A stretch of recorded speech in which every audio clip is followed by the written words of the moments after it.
This episode of Star Trek includes scenes of sexual assault. Therefore, this episode of Humanist Trek includes discussions of this topic. Listener discretion is advised. Perhaps I could use this as an excuse to go to those far-off planets with little polka-dotted people if necessary, and be able to talk about love, war, nature, God, sex, all those things that go to make up the excitement of the human condition. I'm Captain James Kirk. Spock. Your move, Captain. Jim Kirk of the Enterprise.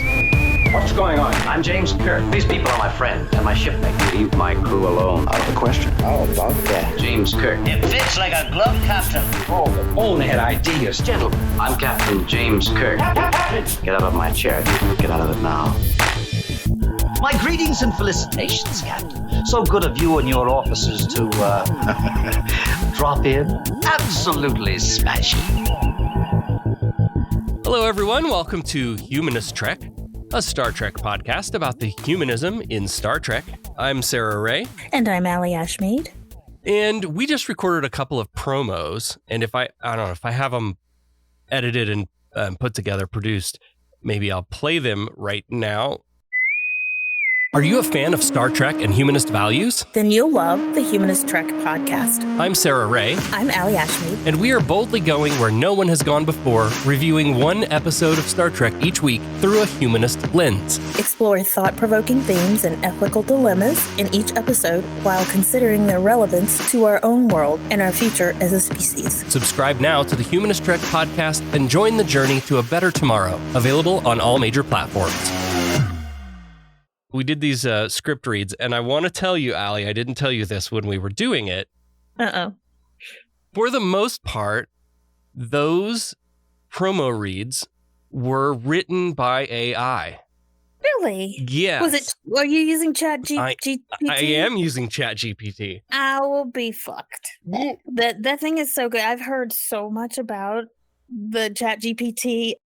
One of my friends even had ChatGPT write a scam email for shit. them. Yeah.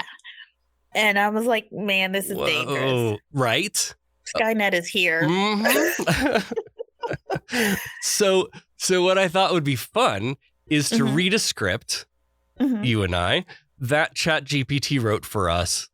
And I'll tell you what my prompt was. I put it in that document. My prompt was, write a podcast script for the podcast Humanist Trek, a podcast about the humanism in Star Trek, hosted by two podcasters, Sarah and Allie, discussing the humanism in Star Trek, the original series. Okay? Oh my gosh. Oh my goodness. That's it my literally prompt. has a discussion in what I say and what you say? Yeah. Okay. So, all right, let's do it. okay. So, Oh my gosh. yeah, but here's the thing you're going to learn along the way. I'll jump to the chase. This AI thing is pretty great. It isn't quite there yet. Okay. Okay, here we go. I'm excited. This is cool. Welcome to Humanist Trek, the podcast where we delve into the humanism in Star Trek. Today, we'll be discussing the humanism in Star Trek, the original series. I'm Sarah. And I'm Allie. So, Sarah, let's start with the definition of humanism. What is it and how does it apply to Star Trek? See how cheesy it is? Yeah. Humanism is a philosophical and ethical stance that emphasizes the value and agency of human beings, individually and collectively, and generally prefers critical thinking and evidence over acceptance of dogma or superstition. In Star Trek, humanism is evident in the crew of the USS Enterprise and their interactions with various species and cultures. That's right. Star Trek is famous for its diverse cast, and this diversity is a reflection of the show's humanistic values. The crew of the Enterprise, who come from different backgrounds, work together as a team to explore new worlds and promote peace and understanding. Absolutely. The show is full of hope and optimism, and it encourages us to believe that humanity can work together to achieve a better future. This is a key tenet of humanism, and it's one of the reasons why Star Trek has such a lasting impact. And it's not just the diverse cast that demonstrates humanism in Star Trek, but also the show's depiction of different species and cultures. Star Trek was one of the first shows to feature a multi-ethnic cast and to explore the idea of a post-racial society. That's correct. And this humanistic view is evident in episodes like Let That Be Your Last Battlefield, where the crew of the Enterprise encounters two aliens from a planet that is divided by race. Despite their differences, the two aliens are more alike than they initially appear.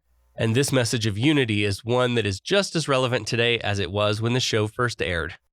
And that's what makes Star Trek so special. It's not just a science fiction show, but it's a show that has a message of hope and optimism that we can all strive for a better future. The humanism in Star Trek is one of the show's strongest points, and it's what sets it apart from other science fiction. Absolutely. The humanism in Star Trek is a reminder that we're all part of the same human family and that we can work together to solve problems and achieve a better future. This is a message that's just as important today as it was when the show first aired, and it's why Star Trek will always be relevant and timeless. And that's all the time we have for today's episode of Humanist Trek. Thank you for joining us as we delve into the humanism in Star Trek. Until next time, live long and prosper. They even got your catchphrase right. Holy shit, we didn't write any of that. Nah. Wow. So this, it reads to me like a high school report paper. Like you have to, that's sort of the book report. You've got your thesis and your supporting arguments, and then your wrap up at the end. And that's so strange. So it looks to me here. I'm not the programmer here, but it looks to me like it created what on its own would be a term paper. Yeah, and also banter back and forth. But then every couple of paragraphs they would go, carriage return, Allie, that's right, Sarah, and then keep going with the facts. So it's very formulaic in how it was written.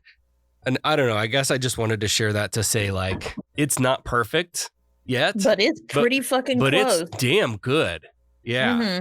Wow. Well, if you ever hear the show sound like that, we've someone's gotten us, and we've been probed or abducted. We've been probed or abducted. If at any point, this is the signal, if at any point you hear me say outside of this episode, that's right, Allie, then you'll know. We've been assimilated. That's right, Sarah. We've been gotten. It's not going to ever, well, I won't say ever, but, the nuances of the human interaction, that kind of thing to make it more real. When it does that, okay, I'm out. Yeah. Well, and we've talked a little bit before about, I don't know if on the air or not, but about the technology that they already have now for audio and video, where, they can compile a library of, Obama saying words. And it, the algorithm then breaks that down into syllables, and then they can just type anything into the input and make Obama in his voice say it and say it naturally. Like that stuff already exists, this deep fake stuff. That deep fake stuff. And it's getting better. As far as even videos, you'd be putting someone's face on another body, and it's gotten so good to where there's a video going around of Keanu Reeves dancing in his living room. I know that's not fucking Keanu Reeves, but to look at, you would know it. And that is, I know people are going to use this for bad. It's all to impersonate other people, to get other people in trouble. Yeah, it's not going to be a good thing. Well, I brought up the topic of AI to talk about today's episode of Star Trek, which also has a sort of a robot overlord theme going on. Oh, we love those. I mean, Star Trek has so many of them, and, it's good, though. So let's talk about Star Trek, the original series, Season 1, Episode 22, The Return of the Archons. Sir, contact with an object. It's moving toward us. No visual contact yet. Deflectors, full intensity. Mr. Sulu, yes, Captain. Anything on your scanners? It's coming at light speed. Collision course, visual contact. Anything, over? All wavelengths dominated by ionization effects, sir. All engines full stop. Hey, this episode opens in Mayberry again. Surprise, surprise, surprise! Gomer, you'll be a better man if you'll try to think of us all working together for a common cause. Golly! I know. I was like, that's the same set. That is the same set. Yep. I kind of like the way they are now. They open this one. It's like you don't know what they're doing, and you just kind of have to guess, and you're just given a little teaser instead of it normally starting on the bridge and they're arriving at a planet. And here's the exposition of what you're going to watch today. Yeah. Right. So yeah, we start out in the same set, I swear. It looks like a set of an old Western of the street. Sulu and O'Neill are running through the deserted streets. Like, there's nobody around, but then there's like some chase music playing for some reason. And he does the typical movie run, like looking behind him. I'm like, this fool is going to fall. He's going to fall. Of course. Well, and they're dressed in like some period costumes, right? Like late 19th century. Western. Kind of giving us an idea of when this supposedly is happening. Now, just like in the episode Miri, which was also shot in Mayberry, I started to get some Children of the Corn vibes again. Like the deserted streets, and they're sneaking around, like with music playing. Like, okay, this is Children of the Corn again. But this time they're running from those adults wearing Jedi robes. Yep. And the Jedi guys are all just slow walking through town like zombies. Like O'Neill is like, they're everywhere, and I don't see them fucking nowhere. No, they show like two. Yeah. O'Neill is running, but like you said, they're just creeping. They're creeping. Yeah. They reminded me of the, the monks on Holy Grail, on Monty Python's Holy Grail. They're walking around with and these guys are carrying a stick, like a long stick. Yeah, it's like an old rusty pipe. Yeah, it's basically a rusty pipe. Mm-hmm. Yeah. So Sulu whips out his StarTAC and calls up the Enterprise for an emergency beam out. And Sulu and O'Neill have like a quick discussion that kind of reinforces this whole, like, the rule about you must be standing still to be transported. Mm-hmm. Yeah. Which I'm glad we got away from, but technology at the time being what it was. So they have to stand still, but O'Neill is nervous because they're coming at him, even though they're coming at them slowly. O'Neill's like, no, we can't just stand here and get gotten. So he takes off and leaves Sulu. And the Enterprise is already ready to beam them up. But in those few seconds of waiting to get beamed up, the monk guy approaches Sulu and hits him with the metal pipe. Not hit him, but he just like touches him. And then Sulu goes all rigid. And then he gets beamed up. Sulu materializes in the transporter room, and Kirk's like, what happened down there? Where's O'Neill? But Sulu's got this dopey look on his face, and he's like, what? Who? He tells Kirk about how these cheaply but nicely dressed teenagers came by his house and told him all about Jehovah. So now he's in a cult, and he says, you're not of the body. And that immediately, that brought me back to my Christian upbringing. We were the body of Christ. Yep. For listeners, just hang in there. There's lots of religious references throughout this whole episode. So, but that really kicked it off for me. You're going to hear that a lot. You're not of the body. And then he looks to the transporter guys and he says, you did it, which I don't know what that means. But he starts staring into space and calling Landru. Yeah. And Kirk is like, get Dr. McCoy in here. Yeah. Did you notice when McCoy comes into the transporter room, there was no swooshy, swooshy door sound? Oh, interesting. Mm-hmm. They just forgot. They forgot stuff. Right. McCoy's just looking at him and he's just waxing. They are wonderful. The sweetest, friendliest people in the universe. It's paradise. Paradise. And Sulu plays, I don't know what you call that, trancey. He's in a trance. He does really that well. Yeah. Yeah, he does. So Sulu's all, being crazy and repeating paradise over and over again. And McCoy's like, you've got to fucking be kidding me. Is it that virus thing again that made Sulu run around with a fencing foil all sweaty and shirtless? Because I am not doing that episode again.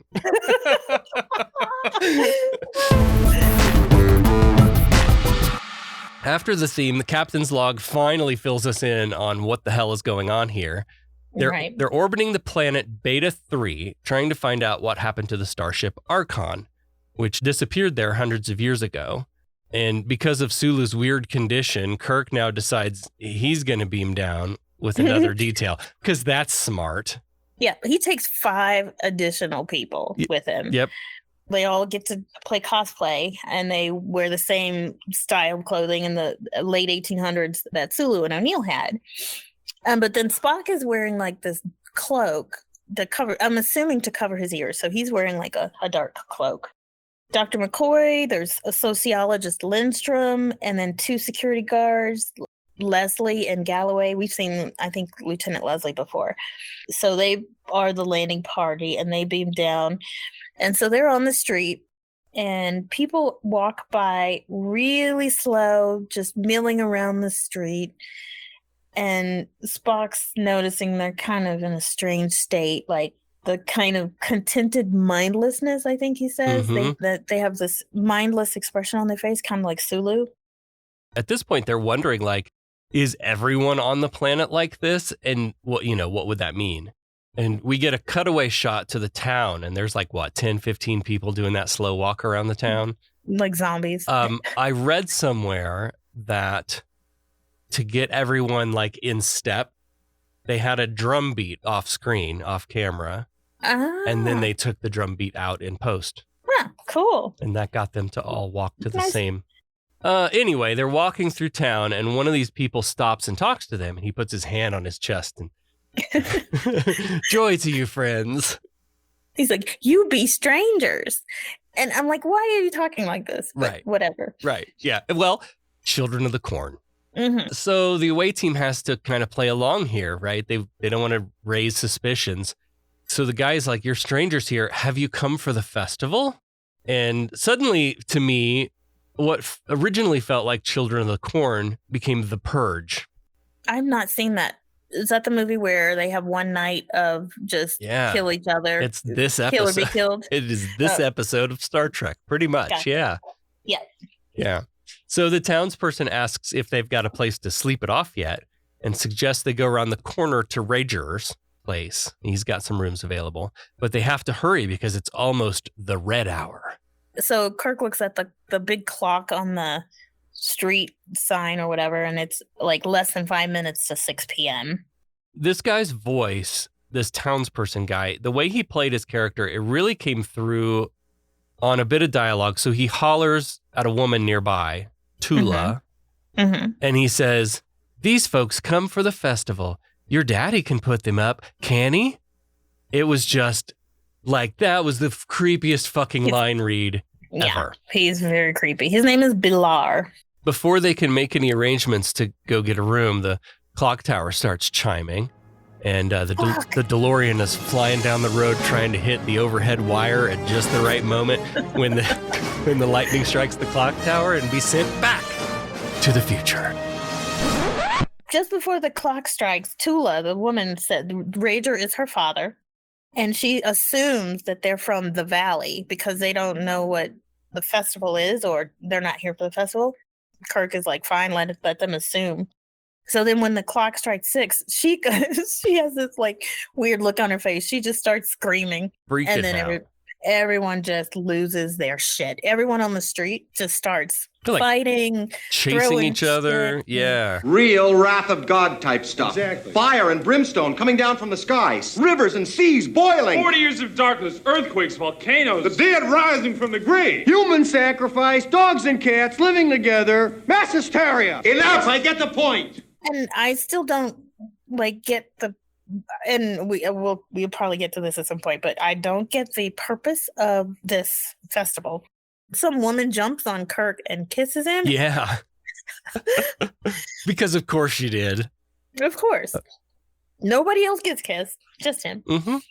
The away team race off toward a building, and they all pile inside. And inside there are 3 older men who are not participating in the craziness happening outside. Kirk and company establish themselves as strangers, visitors, and one of the old men is like, well, if you're here for festival, you'd better get back outside and get festivaling. And we find out that one of these men is Rager, Tula's father, and Lindstrom is like, well, you'd better get out there. She's outside. He's like, she's out there getting raped right now. You're her dad. You should go do something about it. And he's just like, well, it's the will of Jehovah. It's the will of Landru. It's festival. What am I going to do? That's what she's supposed to be doing, I guess. Hakem, another one of the old men, argues good old Hakem. Good old Hakem. He argues the Enterprise crew are too young to be exempt from the party. So that kind of sets up a rule that Once you get to a certain older? age, you don't have to participate anymore. Interesting. Well, that makes sense why, because I was going to say, I didn't understand why they could get away with it and yet force everyone else to go out and do silly shit in the street. Rager says, like, look, they're visitors. And Hakem says, do they not have lawgivers in the valley? And this wasn't made as big a deal over it, but as it probably should have been, because the lawgivers are the Jedi, right, who use their rusty pipes to, write the law on people's hearts, as it were. It's what makes them complicit, boring and perfect order until 6, when they all go fucking bananas. Right. So why aren't these guys going bananas? Yeah, I didn't even catch it until you said it. I didn't catch the age thing. And what do you got to do to become a lawgiver, and why? How is that different? Right. Yeah. But Kirk says they were told to come there for a room for after the festival, but Hakem's still suspicious. Rager finally takes them to rooms, and Hakem and Tamar argue some more. Hakem wants to go tell the lawgivers, but Tamar's like, are they not infallible? Surely they already know. Wouldn't if the lawgivers know all, wouldn't they already know? But Hakem's like, they are not of the body, and storms out to go tattle. He's gonna go tail. He's gonna do a run tail that. Up in the room, Rager lights the gas lamp on the wall, which I thought was a nice touch. Was it gas? Interesting. Yeah, because he turned the thing and the flame came up. Could be like kerosene back in the 1800s. Right. When they did have them on the wall. Right. So looking for a safe place for after festival, and Kirk's like, yeah, about that. They're not going to participate in the festival, but they sure would like to hear more about it. And this Landru too. Rager's like, shh, be quiet. And he shuts the window really quick. And he's like, okay, you're asking about Landru, you scorn festival? Are you... They just cut to the scene outside, and people are just breaking windows and fighting and shit. So then Kirk, in the room by themselves, Kirk figures, okay, we probably got till morning to figure this shit out. And he asks the doc to like do an atmospheric reading to see if there's anything in the air that would explain why people are going ape shit. And then Lindstrom, who's the sociologist, he asked Lindstrom to like correlate everything he's seen with any other sociological parallels. And then he asked Spock to help him come up with a plan of action in the morning. Some time passes, and we know this because the lamp on the wall now is out. Fade to lamp with no more gas in it. And most everyone is resting, but Kirk is standing up wrapped in a blanket. I guess he slept that way. I guess so.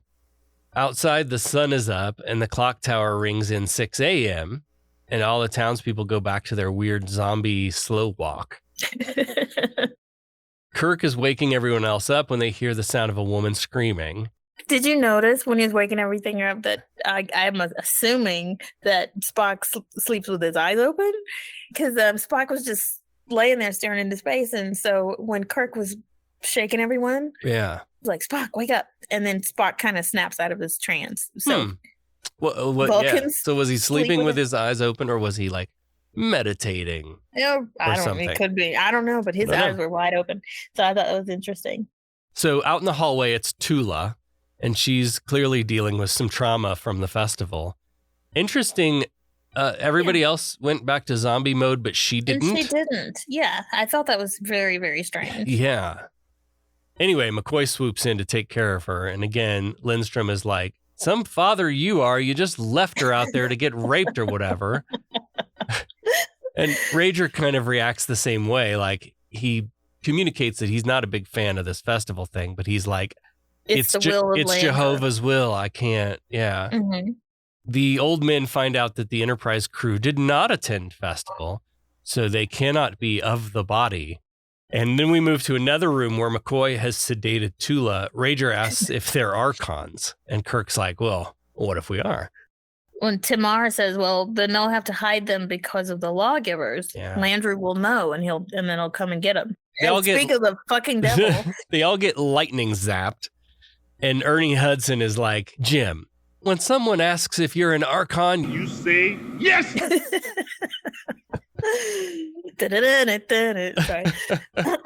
Upon finding out that these might be Archons, they seem like very ready to hide it. Like, which seemed a little off to me. They are ready to hide it. Yeah. They're wanting to make sure that, they don't want anything to happen to them. They seem like good people, not like the other weirdos walking the street. Right. In bursts a couple of Jedi with Hakem close behind, and he throws Rager under the bus. One of the Jedi holds up his staff in like a really spooky voice that was clearly dubbed in post. Tells Tamar to step forward, and the old metal pipe starts like sparking and smoking, which I thought was interesting that it has a visual effect at this point, but earlier when he used it with Sulu, it was just, a tap of the staff. There were no smoke. There was no sparks. So Tamar starts to go down, and Rager catches him and kind of gently lays him down. And then the Jedi turns to Rager and Kirk and is like, "You have heard the word and disobeyed. You will be absorbed." And because Kirk doesn't know what that means, it's even more evidence that they're not of the body. So the lawgiver, he says, "The good is all. Landru is gentle. You will come." Creepy. Mm-hmm. So he basically kills Tamar at that point. He's dead. I thought he just knocked him out, but no, he's dead. Oh my God! They've killed Rager. you, bastards!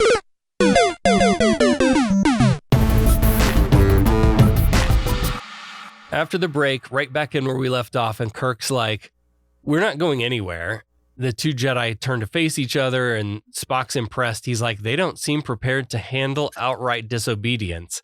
How did you know?" Processing. Yeah, they looked at each other as if, like when a computer freezes and Yep. They don't know what to do. I thought this was the one thing I thought that was strange about this. Kirk came to that conclusion. Not usually, Spock. Yeah. Since when is Kirk the smart one? I mean, like he's never. But they switched roles. Kirk was coming up with all of the theories, and so these Jedis are having some kind of telepathic communication, and they turn back, and he's like, "Okay, so maybe I wasn't clear. You are ordered to come with us to the absorption chambers." Kirk asks why they killed Tamar, and they explain he was out of order and it's the will of Jehovah. And Kirk's like, "Listen here, you little shit. You tell Jehovah that we'll come on our own time and that we'll speak to him." And he goes and he takes their big stick away.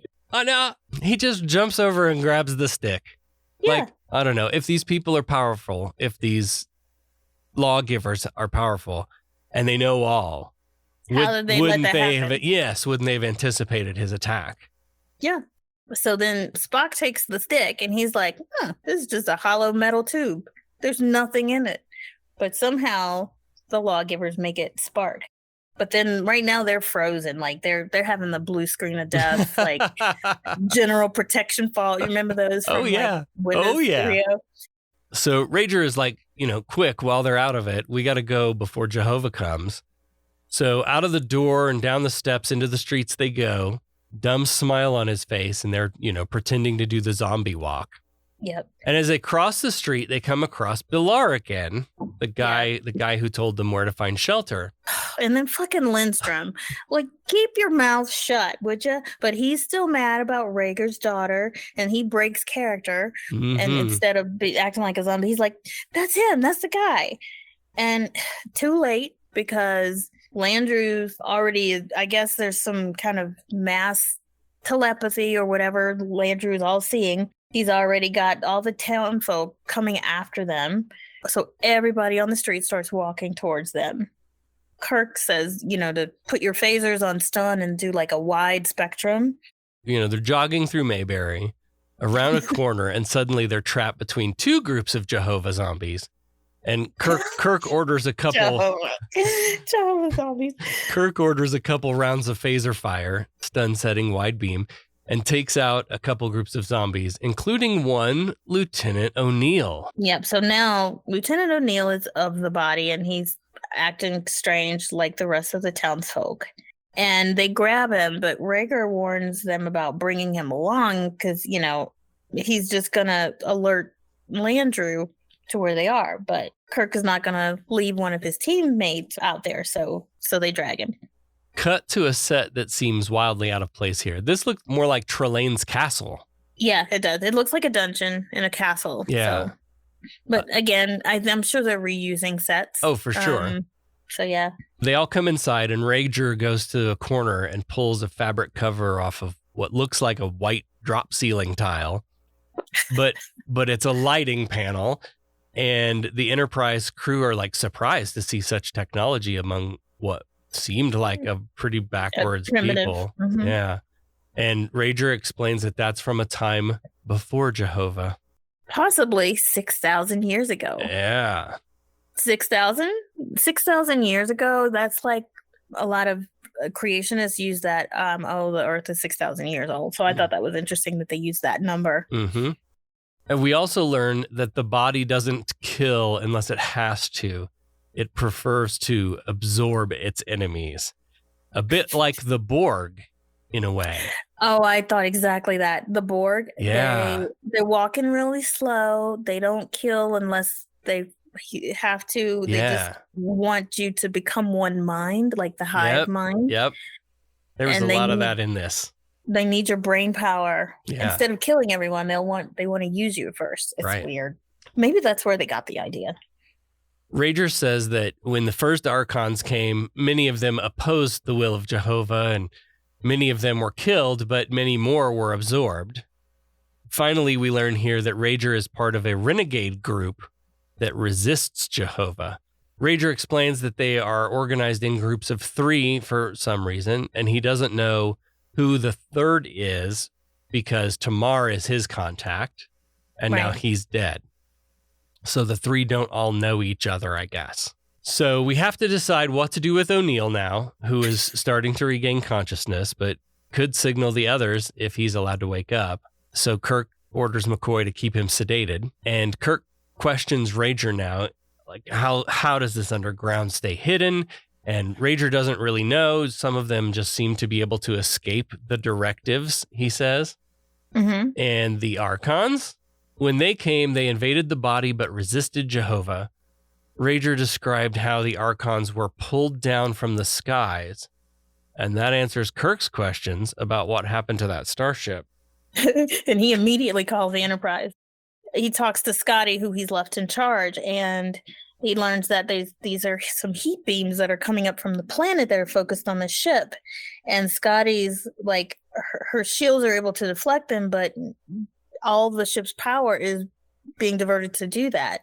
The orbit is going to be decaying if they don't do something, and hopefully Kirk can put a stop to these beams. Otherwise, the ship's going to be destroyed in less than, I think he said 12 hours.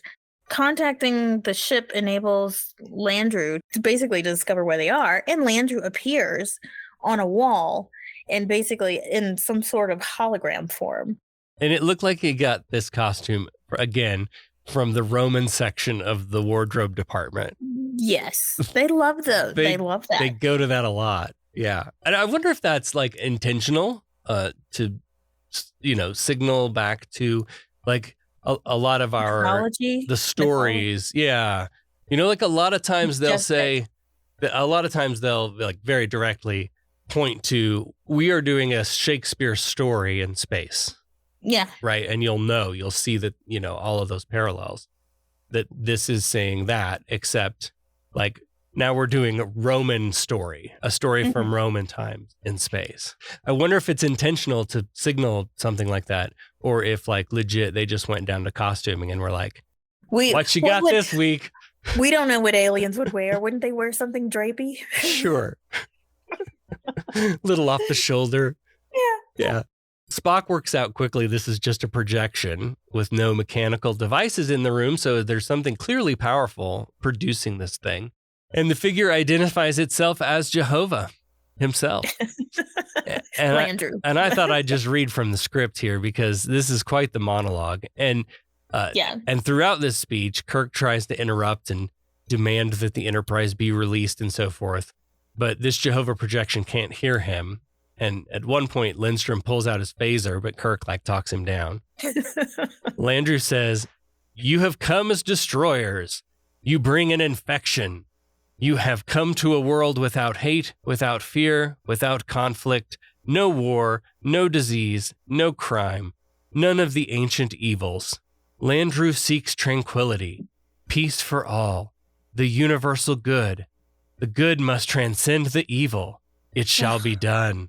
Blah, so blah. it has been since the beginning. Yeah. You will be absorbed.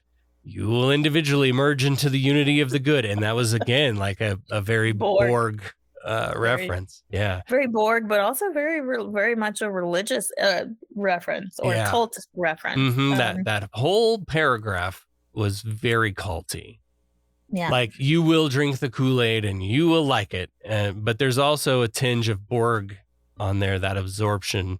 Your individuality will be merged into one. Yeah. Yeah. And then just touting that, their being of the body is so great and there's no fear, no conflict. And we're this peace and tranquility. And again, parallels to what most religions claim. Oh, we're just about peace. And then oftentimes they can be the bloodiest things around. So suddenly there's a sound like a turbine spinning or something. And the pitch gets higher and higher and higher.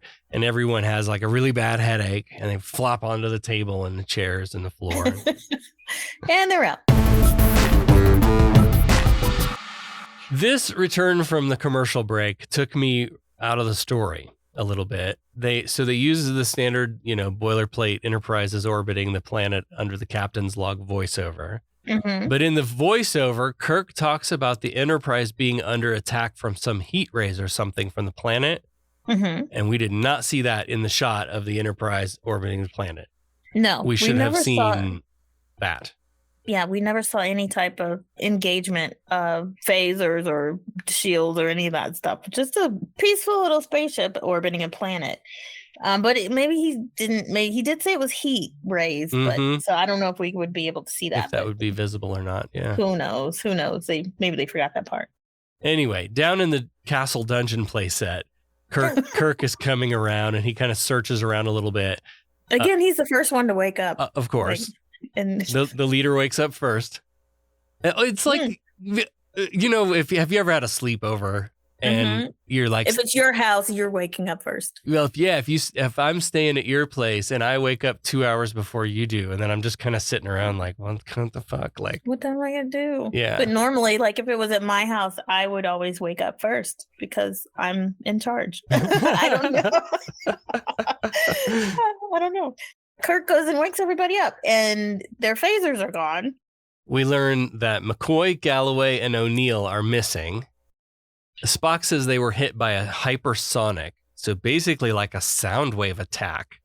Yeah. Which I guess you could argue is kind of like listening to this podcast.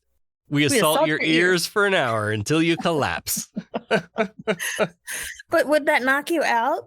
Or I guess is that like a throw your equilibrium thing off until you pass out? I don't know. Kind of thing?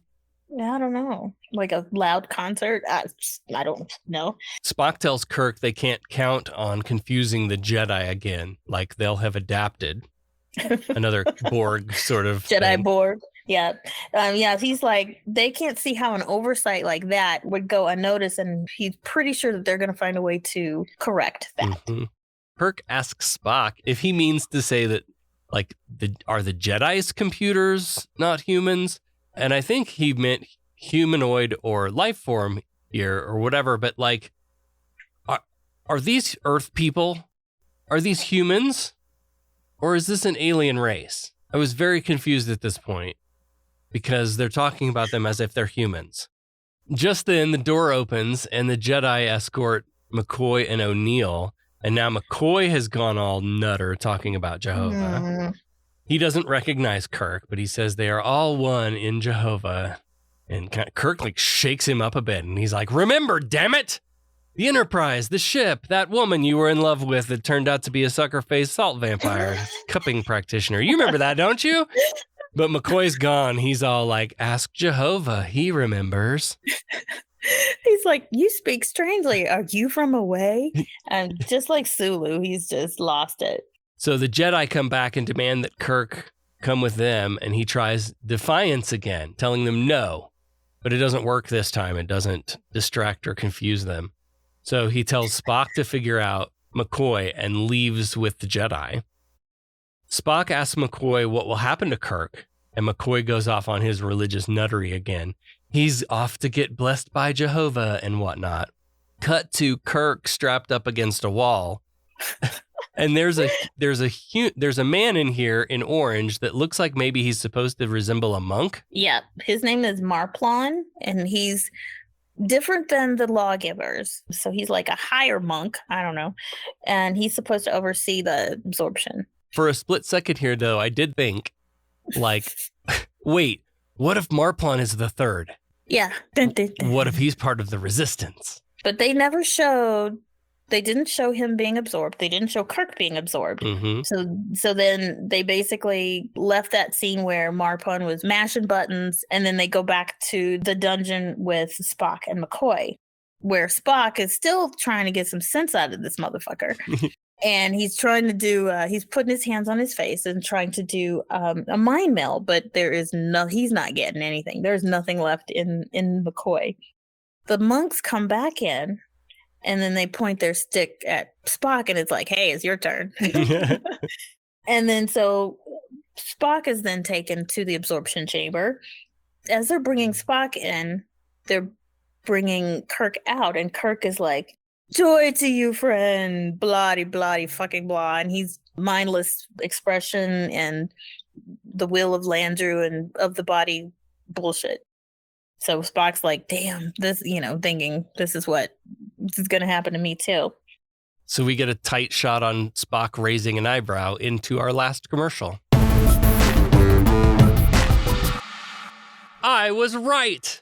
Marplon is part of the resistance. Yay! I didn't even think about that, and I was glad because Kirk was walking out of there and he was all of the body, so I thought they did it to him, but nope. He's actually pretending. So Marplon had a little conference with Kirk and said, hey, this is how you need to pretend.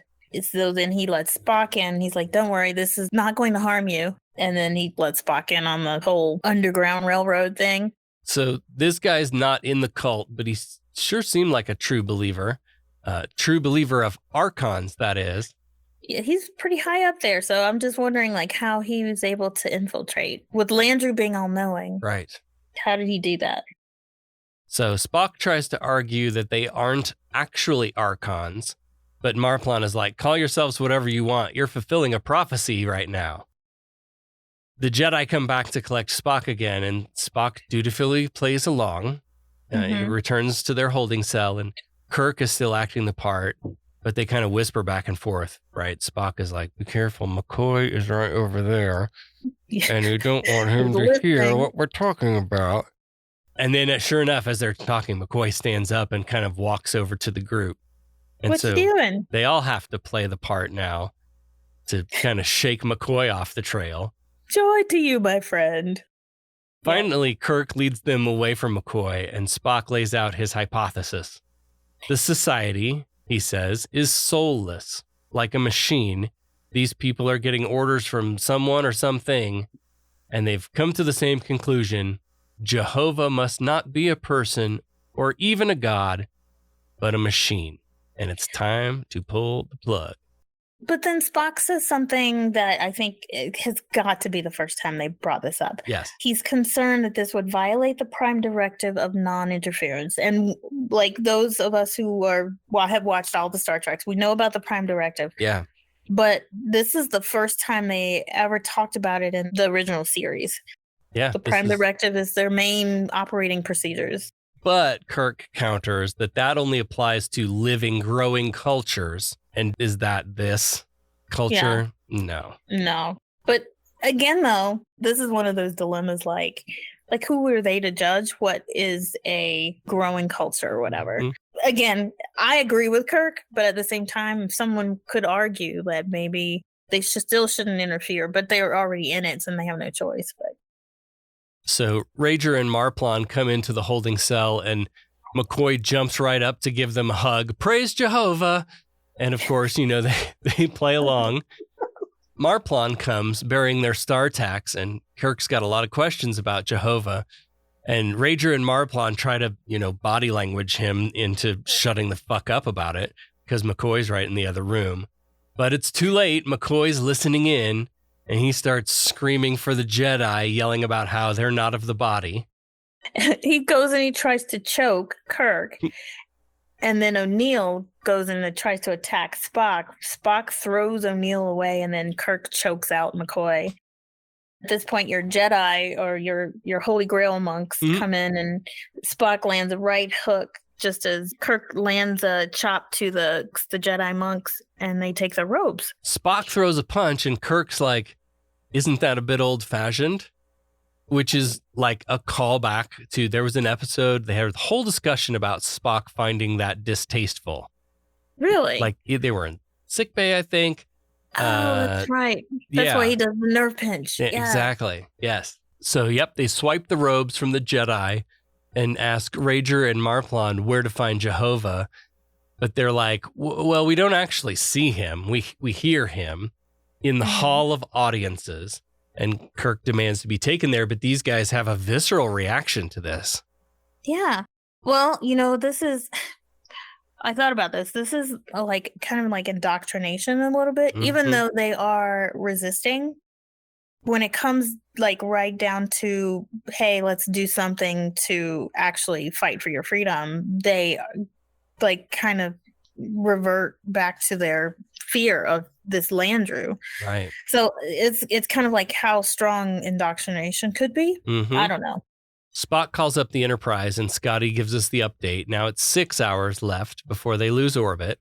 And Kirk orders Sulu to be put under guard, which Scotty is a little surprised by. Like Sulu? And again, Kirk tries to get these guys to take him to Jehovah. And Rager explains that Jehovah was their leader. The planet was war-torn, but Jehovah brought them peace, took them back to a simpler time. And Kirk's like, you're speaking in past tense, what happened to Jehovah? And Marplon is quick to jump in and say, oh, he's still alive, in a way that clearly says he's alive, but not exactly. But yeah, but they've never seen him, so he really can't. How do you know? But how does he know? And Marplon realizes they're done for. Kirk has a line in here that struck me as very like, Merca. He says, you said you wanted freedom. It's time you learned freedom isn't a gift. It has to be earned. Like, G.I. Joe. No, but that's the thing is freedom doesn't have to be earned. It's a right that you have as a human being. And that is very American nationalist right now. It's like, you got to earn it. Yeah. No, it's not. You don't need to earn it. So Rager loses his shit at this point, calling out for the Jedi. And like says, he's ready to finally give his life over to Jehovah. But Kirk gives him a nudge towards Spock, who drops him with a nerve pinch. And Kirk demands Marplon to take them to Jehovah. Cut to a hallway, not in the dungeon anymore. And Marplon is walking toward the far door with Kirk and Spock in tow. And Kirk and Spock are dressed in the Jedi robes. With the sticks. With the sticks. Kirk demands Marplon open the door, but he resists a little bit before finally clasping his hands, bowing deeply as the door automatically opens. That opens the door. I mean, it was weird. So the three men go into the Hall of Audiences, and Kirk and Spock dispense with the Jedi robes right away. And Kirk's yelling like, Jehovah, we're the Archons, and we're here to talk to you. And Jehovah appears again, like a projection, and starts talking about how, I tried to save you, but this infection is strong. And he says, you'll all have to die, but worse than that, I'm going to have to wipe out anyone that's seen or heard of you being here. I have to purify the body. That sounds like McAfee. The virus protection. We've got a lot of infected files, sir. We're going to have to, Yeah, and then the button that you click says, purify the body. Spock points out, once again, this is a projection, so trying to talk to it is useless. And Kirk's like, right, let's take a look at the projector then. And he and Spock phaser a hole in the wall where the projection was. What lies within? Well, a computer, of course. A big old mainframe looking computer, the whole room.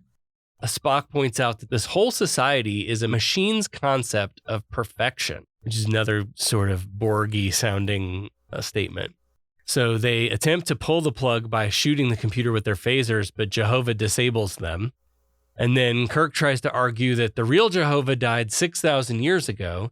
He may have programmed this computer with his experience and knowledge, sure, but you lack his wisdom, and he could not have given you a soul.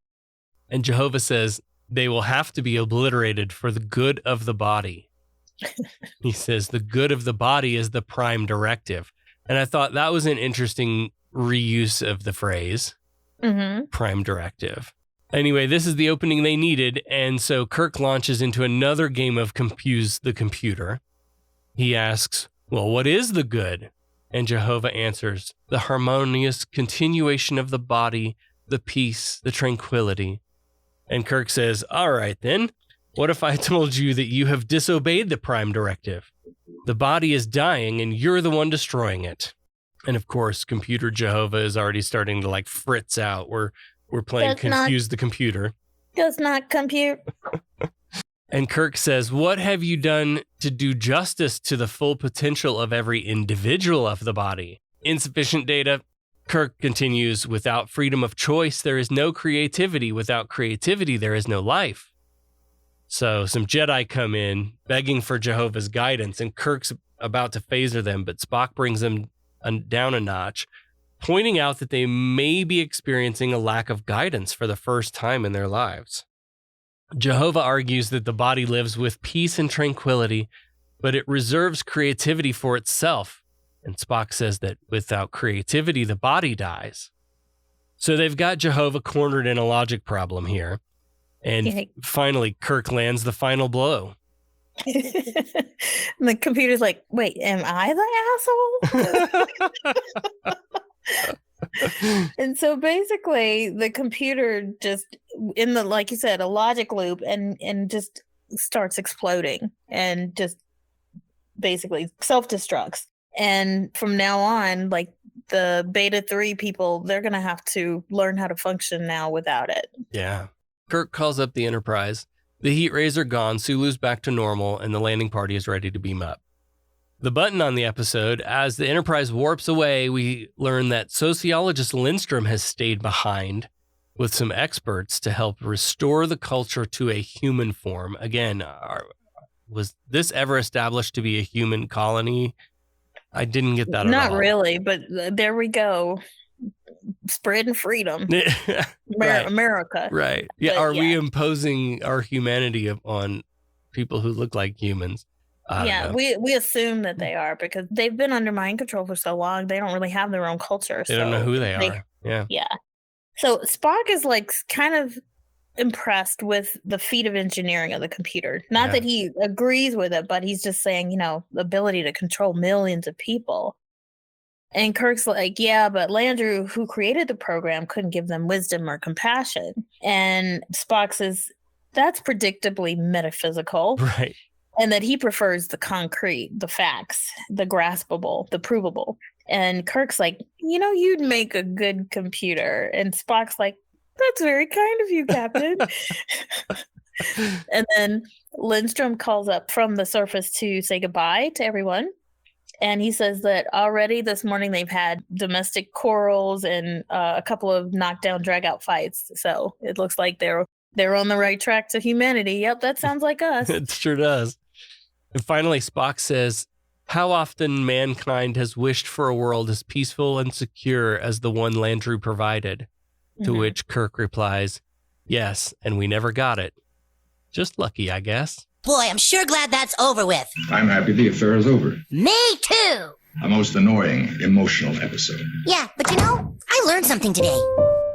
When dreams become more important than reality, you give up travel, building, creating. One jealous God, if all this makes a God. By sparing your helpless enemy, who surely would have destroyed you, you demonstrated the advanced trait of mercy. Frankly, I was rather dismayed by your use of the term half-breed. You must admit, it is an unsophisticated expression. Okay, humanist themes. Don't join a cult. Yeah. Oh my goodness. I don't know. I mean, I think we both agree that like any culture, when you follow something blindly, like they didn't have a choice, but when they follow something so blindly, you lose something of humanity. Like you lose the creativity, the spirit, the spark, like Spock said. And they were discouraged from asking questions a lot, a lot like real religion is like, you don't ask questions. How dare you? You're not of the body if you're asking questions, and you're accused of blasphemy. So right. I don't know. Well, the episode raises questions about the importance of individual freedom and the dangers of uniformity and conformity. And I found that religious language or overtones surprising. I thought there was some kind of moratorium at this point in the show on like pointing at religion directly. But this was very direct. Yeah. Again, all of that, one with the body, that kind of stuff brought me right back to the Christianity of my youth. Mm-hmm. And the guilt and the fear and the tight control that it has over you. And then also the indoctrination, like the Rhaegar and Marplon, even like they're obviously the resistance, basically, they don't believe, but they leave it at that. They don't go any further, and they don't do anything to say, hey, I'm going to unoppress these people. I'm going to let my people go. That kind of, they don't do anything. They just, I don't know. They just went along with the flow. But and when they were presented with that opportunity to actually go and like fight, they just kind of completely went backwards and reverted into their fear of Landru. And that indoctrination is powerful. That's deep. Yep. I also had a thought about like the importance of cultural heritage. So these people had clearly before Landru, they had some other culture, and that was completely lost to them because of Landru. Like, so it's kind of another warning not to get involved in a cult and lose yourself or your cultural identity. Yeah. Oh, there's that moment when Marplon helps Kirk and Spock, and he says to Spock that, like, even if you're not an Archon, you're fulfilling a prophecy. And again, this one demonstrates the dangers of prophecy. Like, once a prophecy is made, people spend the rest of their lives looking for anything that might fulfill it, because we are pattern-seeking creatures. That's a good point. There's just so much. There's talk about the soul in this episode. Like the connection, the religious connection was really strong. And again, that kind of surprised me. Like a lot of religions, they're like, okay, just believe in Landru. They don't tell you why. He's just gonna provide you with peace. And like, why should I? Who the fuck is Landru, and why the fuck should I believe in him? And like, nobody was able to even ask those questions. Landru talks about the Enterprise crew being like an infection among their, perfectly peaceful community. And that kind of fits on a couple levels, right? One, on the idea that a person from outside the faith coming in and like stirring things up, but also like a computer virus, right? Landru sees anything that's causing instability in the program as a virus and seeks to destroy it. Yep. I'm starting to notice a pattern in this particular run of episodes that we're just doing, where the Prime Directive is still kind of a new concept. And this episode has Kirk and the crew coming in and changing the future of this planet by destroying Landru. It's a theme Star Trek comes back to, thankfully, but perhaps we shouldn't just roll up on a new planet and take away their god or whatever. Right. That's what I'm saying. Like, who was Kirk and the Enterprise to determine that they needed to be saved? They weren't hurting anyone. No, I'm not absolutely not defending that whole behavior and that whole mind control shit.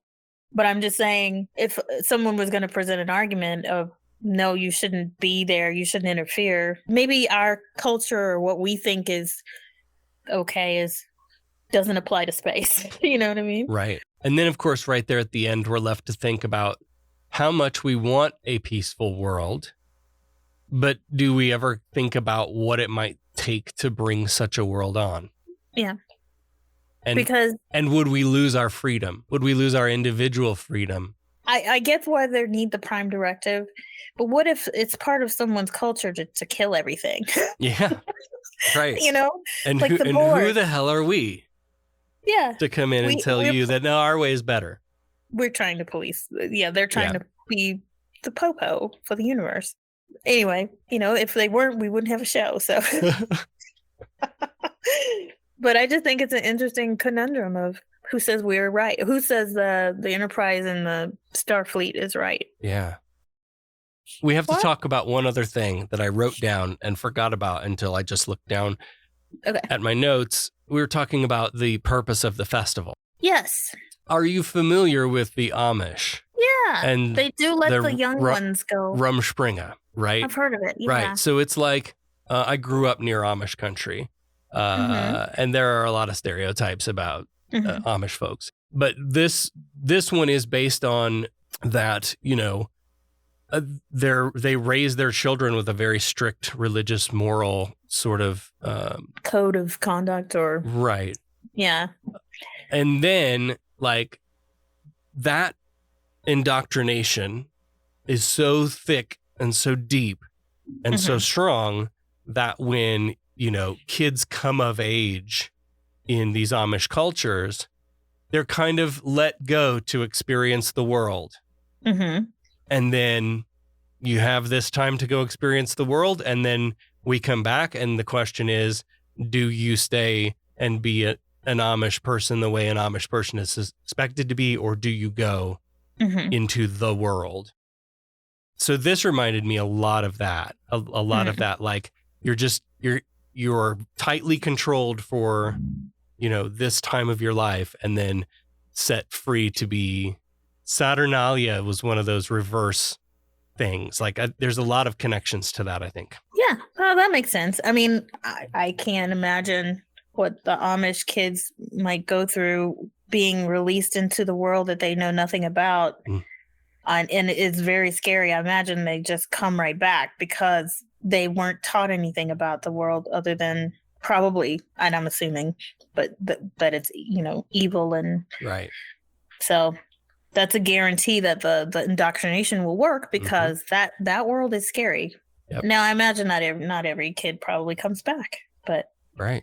But I guess I don't get the festival in this situation because it's not like they had a choice. Even if you know what I mean, they get all of their frustrations and whatever out. They got to go right back under mind control. Right. But I guess they're trying to. I don't understand the writer's purpose for inserting that in there. I don't know. Did the festival serve a purpose in this episode? Did it move the story along? I don't know. Other than just, I don't know, maybe it did a little bit. I think maybe it showed the mirror of all of that oneness body of Christ, we're all in line thing. And then when they're released. And then that was the opposite. I think that was just to show that oneness as an issue, as a problem. But also the extreme is a problem. Yeah. What I'm saying is like, they don't know that other side of themselves. Right. So obviously they're going to go fucking ape shit. I don't know. Well, now it's time to honor the dead. It's dead, Jim.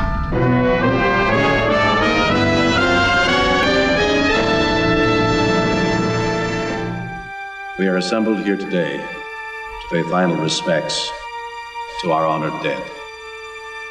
So we did have Tamar, he died.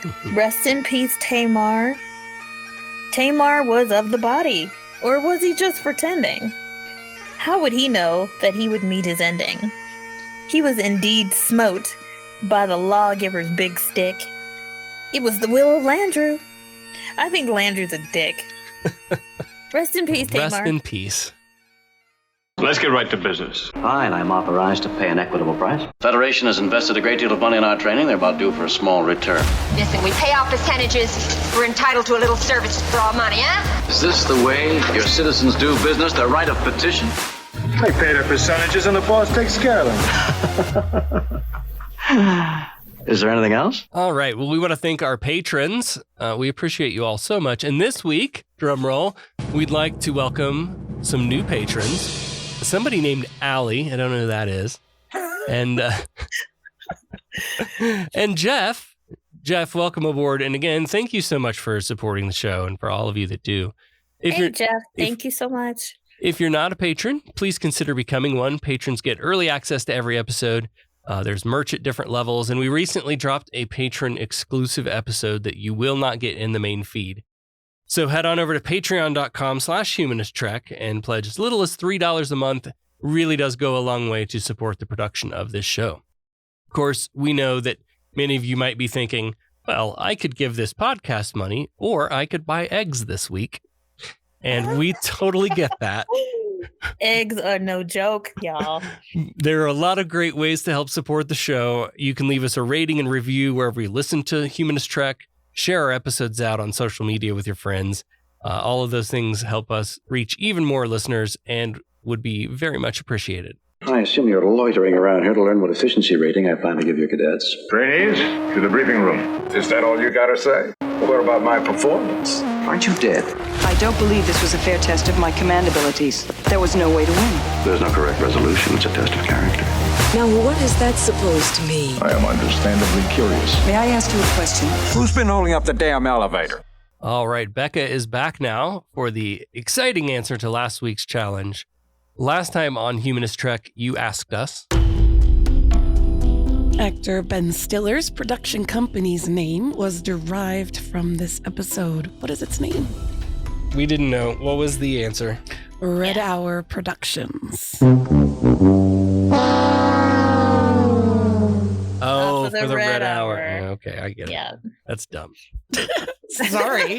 I know, it's very, obscure. Uh-huh. That's the whole point. Come on, Ben. You could have done something better.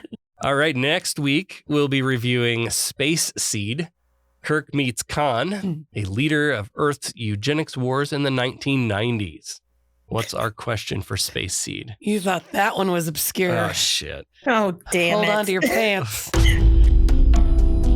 We have heard most of the music used in this episode before. Can you tell me which episodes the recycled music came from? The recycled music? It was actually pretty common when I looked into it. They've recycled a lot of music. Yeah. There's more than one episode? There's most of it is one specific episode, but there's two different episodes. There's the one. What? I'm trying to think of the stylizing of which episodes. I would guess. I don't know.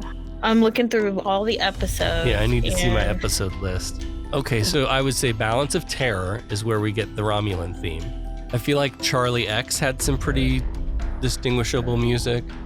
Maybe the Gorn, because the Gorn was lots of, especially on the planet when they were stalking each other. Dang it. Okay, my answer is probably The Cage, because that's where they got all their music. Okay, so I'm going to say The Cage, Charlie X, and what's the other one I said? Balance of Terror. And I don't know if 3 is even the number, but that's my guess. I'm going to say The Naked Time, or The Enemy Within, or The Gorn. Okay. Arena. All right, so that's our guesses. I am pulling shit out of the air because I don't know. Becca has a very smug look on her face. Yeah, she does. Of course I do. It's the character I play. All right, well, we've locked in our answers. If you want to play along, no cheating, no Googling, set a course for your nearest social media app and post your answer. Use the hashtag Starfleet Challenge, and we'll pick a favorite. And we have mid-show meeting decided that we will now... We're changing the rules. We would now like to adopt the rule that we cannot change our answers after we've watched. Okay. Because because the whole point of the game is that people will post the answer on social media and we'll see it. That's true. I did see that post. Yeah. And I was like, damn it. I was too. Damn it. So in order to make the game fair, okay, we will adopt that rule. All right. Okay. So we did have a Patreon that did get the question right. So do they get anything? No. They get bragging rights. They get bragging rights. That's right. We can't afford to give anything. If they come and see us at a con, they can spin the wheel. There you go. Awesome. We got the wheel in yesterday. It's super fun. That was cool. I can't wait until I have some time to like design what the wedges will look like and like really make it, because Star Trek-y. What I wanted was a roulette wheel, because Dabo is very much like a roulette game. Mm-hmm. But roulette wheels turn out to be very, very expensive. So we later on down the Patreon goals. Yeah, exactly. We went with a cheaper alternative, but it's really cool. So we'll be able to put like, a prize on there, and Becca will ask them trivia questions, and if they get them right, you get your prize. I think it'll be fun. Awesome. And we'll have that for Nebraska, whenever that is. That's in a couple of weeks. All right. Well, anyway, next time on Humanist Trek, Season 1, Episode 23, Space Seed. Live long and prosper. Kapla. Humanist Trek is available wherever you replicate your podcast. Follow us on all the social medias at Humanist Trek. Become a patron at patreon.com/Humanist Trek. Open hailing frequencies to podcast@humanisttrek.com and visit our website, humanisttrek.com. Humanist Trek is a production of Sarah Austin Media.